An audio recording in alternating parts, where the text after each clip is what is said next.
ఖమ్మం జిల్లా మున్నేరుపై cable bridge నిర్మాణానికి ప్రభుత్వం గ్రీన్ సిగ్నల్ ఇవ్వడంతో ఇవాళ పరిపాలన అనుమతులు వచ్చాయి. ప్రస్తుతం మున్నేరుపై ఉన్నటువంటి బ్రిడ్జ్ బ్రిటిష్ కాలంలో నిర్మాణం చేశారు. అయితే ఈ మధ్య కాలంలో బ్రిడ్జ్ పాతది. వానాకాలం సమయంలో వాహనాల రాకపోకలు నిలిపివేస్తున్నారు అధికారులు. దీంతో బైపాస్లో ఉన్న బ్రిడ్జ్ పై నుంచి వరంగల్ అలాగే హైదరాబాద్ ఇతర మండల కేంద్రాలకు రాకపోకలు సాగుతున్నాయి. అటువైపు నుంచి దూరం ఎక్కువగా ఉండడంతో పాటు బైపాస్ రోడ్లో ట్రాఫిక్ ఎక్కువగా ఉంటుంది. ప్రస్తుతం మన బ్రిడ్జ్ ఇరుగ్గా ఉండడంతో నిత్యం ట్రాఫిక్ జామ్ అయి ప్రమాదాలు కూడా జరుగుతున్నాయి. ఇప్పటికే ఈ బ్రిడ్జ్ పై నుంచి భారీగా వాహనాల రాకపోకలు నిషేధించారు.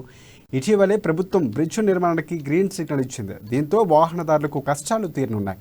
180 కోట్ల రూపాయలతో నిర్మించున్న ఈ కొత్త బ్రిడ్జ్ 420 మీటర్ల పొడవు ఉంటుందని, అందులో 300 మీటర్లు తీగల వంతెన ఉంటుందని కూడా అధికారులు తెలిపారు.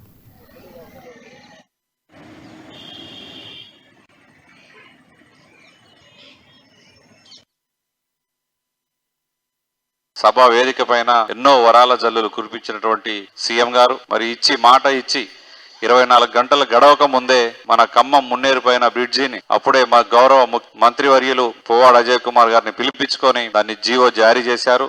180 కోట్ల రూపాయలతోటి ఏదైతే హైదరాబాద్ నడిబొడ్డులో ఉన్నటువంటి దుర్గం చెరువు తీగల వంతెన ఎంత సుందరంగా తీర్చిదిద్దారో మరి అదే తరహాలో ఖమ్మం మున్నేరు మీద కూడా 180 కోట్ల రూపాయలతోటి ఆ తీగల్ని వంతెన నిర్మించడం కోసం వారు శాంక్షన్ జీవో ఇయటం అనేది నిజంగా ఖమ్మం నగర ప్రజల తరపున మేమందరం కూడా సీఎం గారికి దానికి కృషి చేసినటువంటి పువ్వాడ అజయ్ కుమార్ గారికి ప్రత్యేక ధన్యవాదాలు తెలియజేస్తా ఉన్నాం.